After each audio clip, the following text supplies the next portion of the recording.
Hello, everyone. My name is Brenda. Last name is Boaz Pond. I'm the library coordinator here at the Library Services for the Deaf and Hard of Hearing. So today is August 20th, 2025, and we are incredibly excited that y'all have joined us for this Lunch and Learn webinar. So we call this the Library Lunch and Learn. It's called, the sign that we use for it is L3. But I want to thank you guys so much for joining us today. We are so excited to welcome Lead K of Tennessee. Our representatives here for Lead K are Jenny Partain. We also have Shar Scully. Joining them, we have Amy Farrell. And lastly, we have Tracy Duncan. So the four of them will be sharing their insights and experiences on Lead K. So Lead K stands for Language, Equality, and Acquisition for Deaf Kids. This initiative works to ensure that deaf and hard of hearing children have full language access starting from birth. That way, they can thrive not only academically, but also socially. So I think let's go ahead and jump right into our conversation. So if anyone has any questions, please make sure to go ahead and type them and place them in the chat box. And we are going to do our best to answer them at the end of this presentation. All righty. Well, if we're ready, Jenny, let's go ahead and get you on screen. Jenny's saying, hello, everyone. My name is Jenny. I'm so excited to be here with you guys today. So I want to chat a little bit about Lead K. And so our goal, and I want to talk about our goals of what, sorry, let me just pull this up really quick and talk about what our goals are. Excuse me. So really, our initiative specifically is to develop a system that helps to prevent language deprivation in children. We start at birth age and we go all the way up to school age. And we recognize that hearing levels, deaf, hard of hearing, deafblind, unilateral, auditory neuropathy, we recognize all different kinds of hearing loss. Tennessee does not currently have a statewide language evaluation and data collection program specifically for deaf children birth to school age. So really, that's why we're here. Lead K began in 2015. It started in the state of California, and as of 2024, there are 23 states that have Lead K bills. All over the nation, the goal is that states would create an evaluation system that would, first of all, consistently and regularly evaluate language, and milestones, monitor each child's language and learning, track each child's language over a long period of time, identify language gaps, and provide immediate intervention. So all of this information is given to families to make informed decisions about their child's language learning journey and also to share with their team.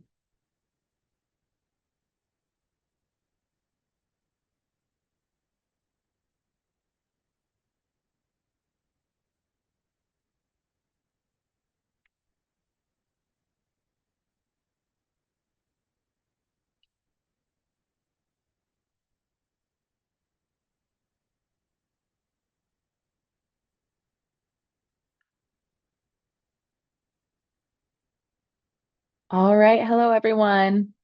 My name is Shar. So I'm going to be talking about why early language acquisition, spoken or signed, is so crucial during these early years of a child's life. So jumping right in, Babies' brains are specifically designed to learn language.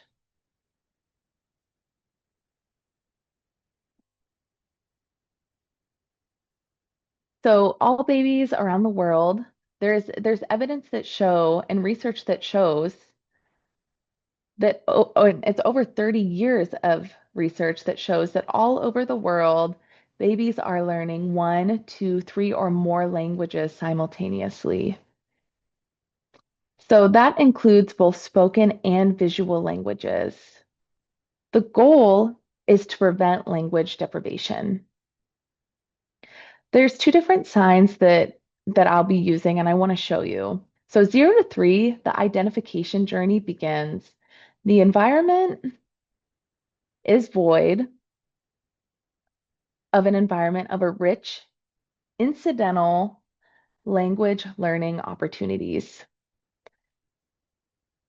And then here's also another sign for language deprivation from ages 3 to 5. That can include specifically decisions to purposely withhold specific language learning opportunities in favor of choosing one.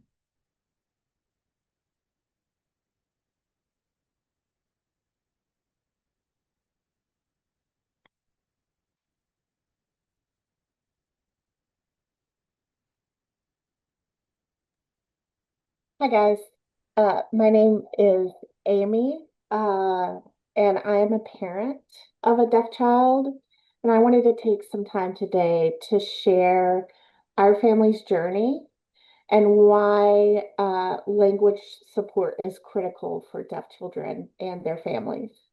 So my daughter Charlie was born deaf. She's the first deaf person. Hold on for a minute, please.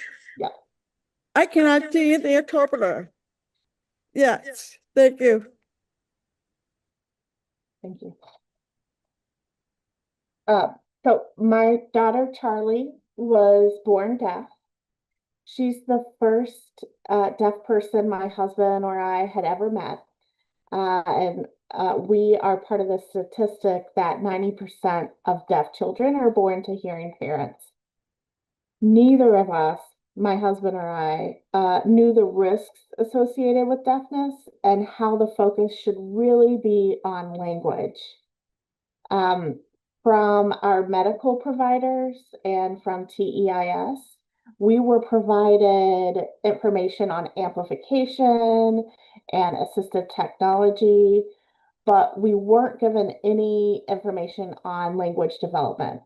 It took us as parents seeking out that information before we understood that full picture and where our focus should be. We wanted to give Charlie every opportunity to thrive and be successful, just like her hearing brother.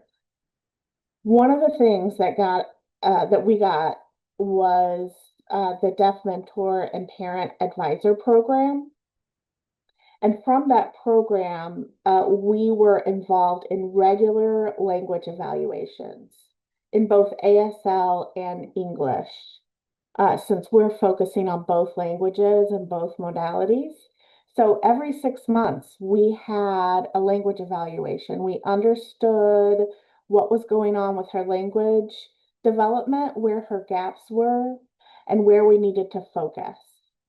Uh, these evaluations gave us more than just progress reports.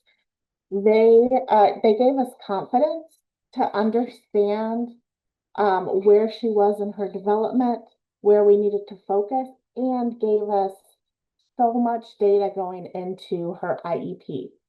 So as we got to kindergarten age or preschool age and started preparing for our IEP, we went in confident that we understood where her developmental needs were and what we needed to support her. And it helped to make our IEP process so smooth. Fast forward to today, she's in second grade, she's thriving at or above grade level in all of her assessments at school. And my goal is I want Charlie's story not to be the exception. I want that to be the rule. I want every family to be provided the information to support language development and see their children thrive because really language is the bedrock and the foundation for everything. Thank you for letting me share my experience. I'm going to pass it on.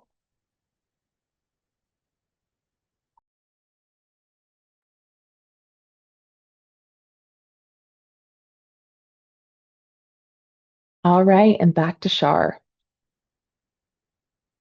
So now I want to go ahead and talk about common misconceptions about listening and spoken English, sign language, and bilingual approaches. So one misconception is that assistive listening devices and listening to make spoken language normal. And the fact of the matter is that assistive listening devices are only tools and they do not provide full access to the complexities of spoken language. Another misconception that we see is that listening to develop spoken language for deaf children is always successful. And the fact of the matter is that takes years of intensive training over and over again. And that requires a bond with family and also self-identification at play, and that also develops a relationship and a readiness to learn from school.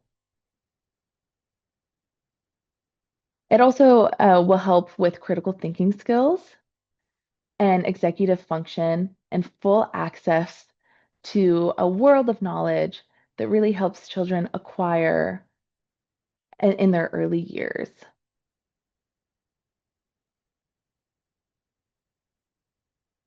So one other misconception that we see is that learning sign language prevents a child from learning and listening to speak. And contrary to that, we see sometimes literature will say that that is the case, but we have noticed that acquisition of sign language does not harm spoken vocabulary acquisition. Another misconception is that children learning multiple languages, bilingualism, confuses and prevents the development of foundational language. And the fact of the matter is that bilingual infants are ready to distinguish their two languages.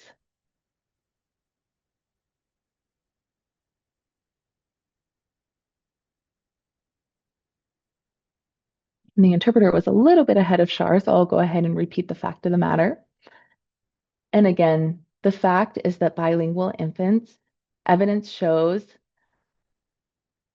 and research shows that bilingual infants are ready to distinguish their two languages, and they show no evidence of confusion, and that they're able to use both languages that they learned.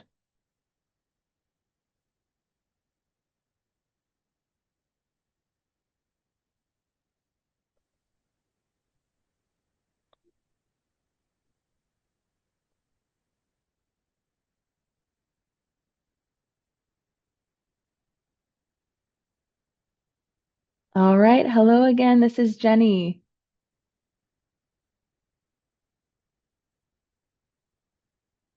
So we did clear up some misconceptions about language acquisition.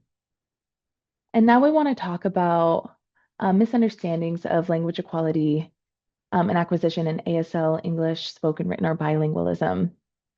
So Lead K advocates that each state would create a statewide and comprehensive system for language evaluation. So there's 5 different ways that we want to focus on this. We want evaluations to begin immediately after identification. We want them to be consistent and regularly administered. And also so that data could be recorded and reported to the families. And that way, with that information, the family is able to decide who to share that information with on their child's team. Next, evaluations are designed specifically for deaf children. Each language that they use is evaluated. Currently, the majority of evaluations used for early intervention and in school systems, whether it be private or homeschool, these evaluations are designed for hearing children with accommodations for deaf children. So third, evaluations will be administered by experts who have specialized training and fluency in American Sign Language, bilingual and English modalities, and have years of experiences working with the deaf pediatric population. Fourth, data will be collected. That data on each individual child will be used to monitor and track their individual progress of their language milestones. And fifth, language intervention will be provided immediately. The monitoring and tracking will help deaf children, their families, and teams design language learning opportunities.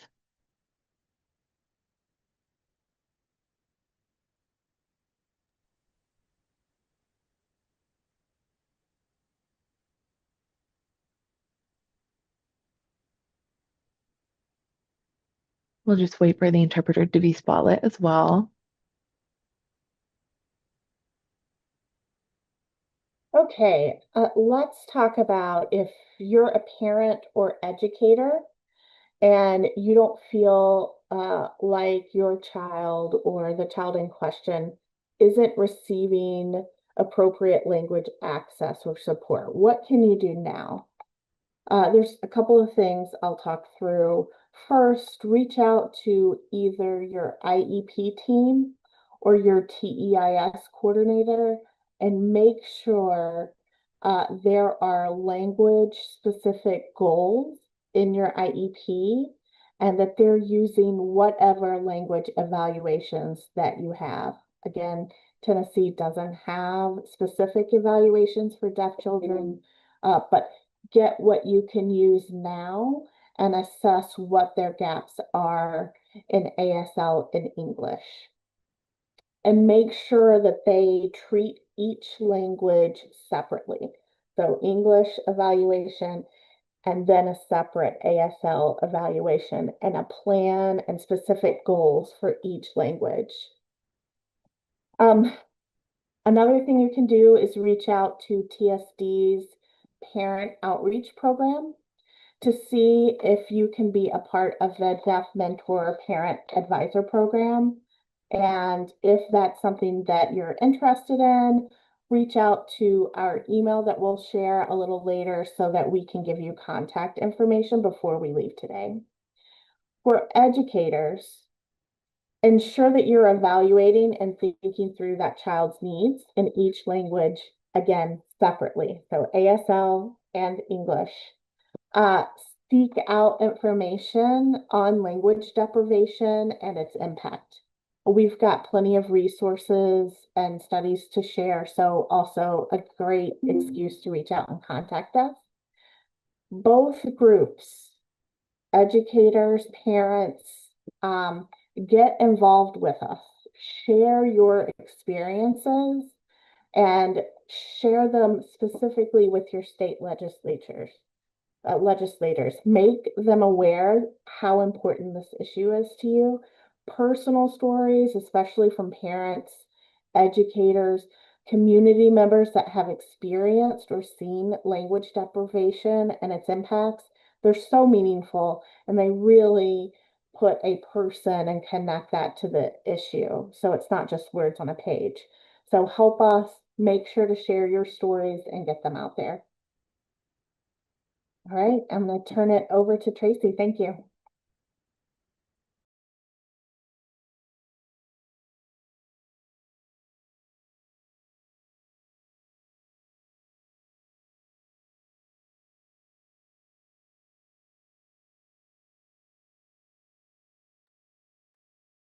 Tracy, if you could unmute yourself, please. Thank you. I appreciate that. what's next for Lead K, and that's in terms of our goals as well as any legislative activities that we might be pursuing. How can you, the public, which you're really the stakeholders, so it's important to know what you can do. At this time, our goal is to build awareness and educate about a language evaluation system. We have been providing and doing town halls, informational meetings, presenting across Tennessee to deaf communities, families, and various professionals. The core stakeholders, a small group of us, have been meeting with the Tennessee legislative body since July 2024. And most legislators are in support of a language evaluation program.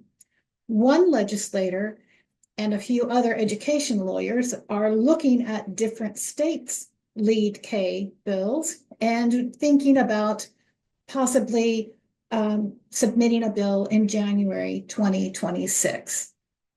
The core stakeholders have a plan to host a luncheon for those legislators at Cordell Hall, which is in Nashville. We're providing a luncheon and presentation on February the 4th. So until there's a bill available, then there's really the most important thing you can do, which Amy alluded to, and that is contact your legislator, develop a relationship. We all encourage you to explain your experiences with language learning, whether it's at home or in school or in the community. Hopefully, when a bill is submitted, Lead K can make available to you a legislative toolkit, and it will have some things inside that folder that would help you. The most important and effective support to offer at this time is to stay on message. Avoid mixing up or confusing the message. So the ask is, let's create a language evaluation system in Tennessee from birth to school age for children who are recognized as deaf. The specific details in the bill will be worked out over time and with data and evidence-based research. Just an FYI, there are a few upcoming town halls and information gatherings. So these will be posted on the library's website, but I'll just share a few of them with you. In Jackson, on Saturday, the 23rd, we're doing a town hall. Memphis, August 24th, Sunday. Chattanooga, September the 18th. Nashville will be at the Bridges Community Fest. We'll have a table there. In Clarksville, we have a town hall in September on the 27th. We have an event planned in Nashville for November. And in Memphis, we are there December the 6th as part of a group holiday party for the children and the deaf community. So we're looking forward to seeing you and being in touch with you. Thank you. I'm going to turn this over to Brenda now.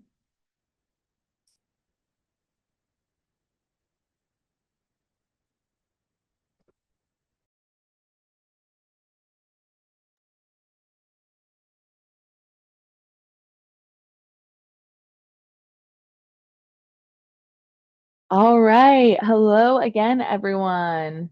We are staying right on track with our timing. Right now, we want to open up to you guys. If you have any questions, please go ahead and feel free to either type it in the chat box, or if you wanted to turn your video, your camera on, feel free to do so. And we do have an interpreter here for us that is available for you. You're more than welcome to go ahead and voice for yourself, and the interpreter will sign for you, or sign and the interpreter will voice for you. So here we are, just open floor questions. Hi, Tracy, it's Beth. How are you doing? I did have a question. So I love what you said about definitely staying on message and staying on track. do you happen to have maybe just a one pager that somebody could print out, or something we could even provide when we went to events, that kind of thing, that just says, hey, here's the message that we're trying to get out, just so we keep it clear, we keep it consistent? Is that something that you guys are planning on coming up with, or that you have in the works already? This is Tracy. I can assure you we have that material, we have that literature, and I am more than happy to share it with anyone. It appears on our Facebook page. I send it out in an email. We provide follow-up for every town hall, which includes all of that same information. So feel free to contact us, and we will be delighted to give you specific details. You can visit us at the Bridges Community Fest, and that literature will be printed in paper. Most people don't want paper. Most people want electronic. So whatever your preference, we'll be happy to share that. Thank you so much, Tracy. If you can send that to Brenda, then when we send a follow-up on email out to everybody that attended today, we can go ahead and include that in case they're interested.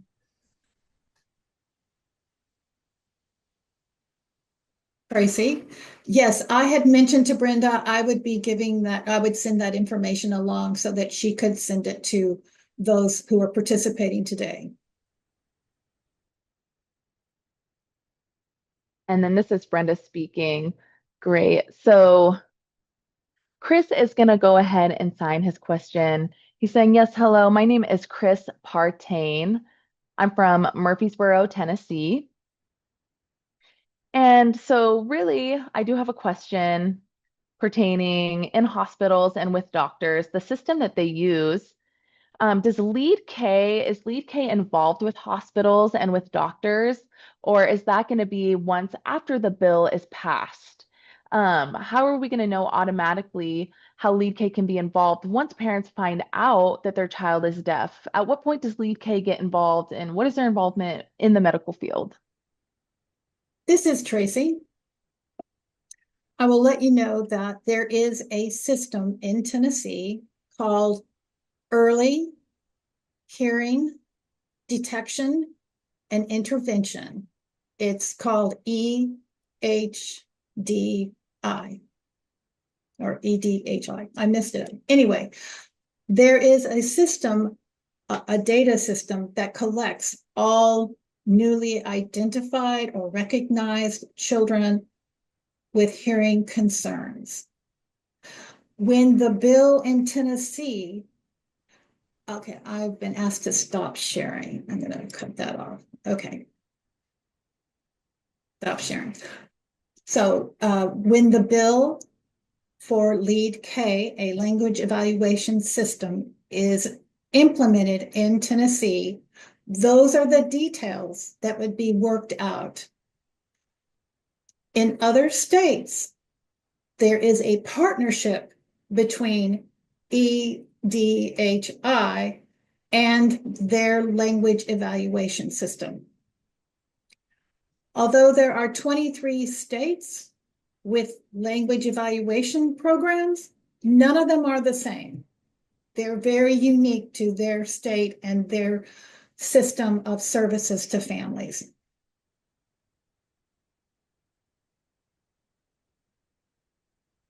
Understood. Thank you so much, Tracy.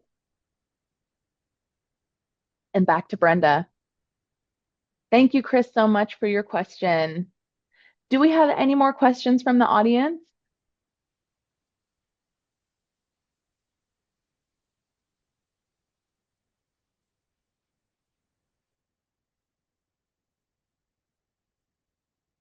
Okay.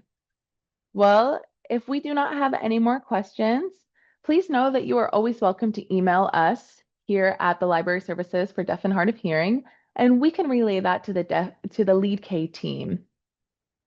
And after this is done, we're going to go ahead and follow up with you guys with the most up-to-date information. Please, in the chat box, if you haven't yet put your name and where you're from, please go ahead and put that information in before you leave. All righty, so looking here, I do have a few announcements. So Lead K does have a flyer that is on the library for the deaf and, excuse me, library services for the deaf and hard of hearing website. It looks like also in Jackson on August 23rd, there's going to be an event held there, and that's going to be at, one second, Brenda, for the interpreter. I just want to make sure that I'm voicing the right place. I'm going to look at my notes one second. Okay, so on August 23rd in Jackson, Tennessee, there will be an event at the main Jackson Madison Library, and that's from 10 in the morning to noon. And then after that in Memphis, there will be an event on a meeting on August 24th. That's a Sunday, and that's going to be at Kirby Wood Baptist Church, and that's going to be from 11:15 a.m. to 12:45 p.m. In Chattanooga, there's also going to be a meeting on September 18th. That's a Thursday, and that's going to be at Partnership. And so that's going to be from 6 to 8 p.m. Eastern Standard Time. In Nashville, there will be a meeting on September 20th. And again, that's going to be at the Bridges Community Festival. So they're going to have an exhibitor table there. And LSDHH will also have an exhibitor table at that same event. In Clarksville on September 27th at New Life Deaf Church, there will also be a meeting. And back in Nashville, at some time in November, we'll give you specifics later, there will also be a meeting. We want to thank you so much to our representatives, Shar Scully, Jenny Partain, Amy Farrell, and Tracy Duncan. You guys have been a part of such a wonderful and meaningful conversation. Language access is a birthright and not a privilege. We all have a role in making sure that every child gets exactly what they need in order to succeed. So thank you again, everyone, for your time. All right, well, I guess that is the end of our meeting. Oh, it looks like there is one more. If anyone wants to turn their camera on and just say a little hello or goodbye, you're more than welcome to do so. Oh, sorry. If anyone could actually, if everyone could turn on their camera or yeah, their video, and we can go ahead and get a picture, that would be great. Beth, maybe you could also say hello while you're here. Yeah, absolutely. I was kind of letting Brenda take the lead. This is Beth. Thank you so much to Lead K. Fantastic job, fantastic team, and obviously fantastic mission. Thank you to Brenda for hosting. You did a great job. And thank you to Shelby for the wonderful interpretation. And thank you to everyone who came. We're really trying to move forward with these. So your feedback on this survey is just absolutely necessary for us to be able to move forward and really provide content that people want to see. So thank you. All right. Thank you, everyone, for joining us. Have a great day. Bye now.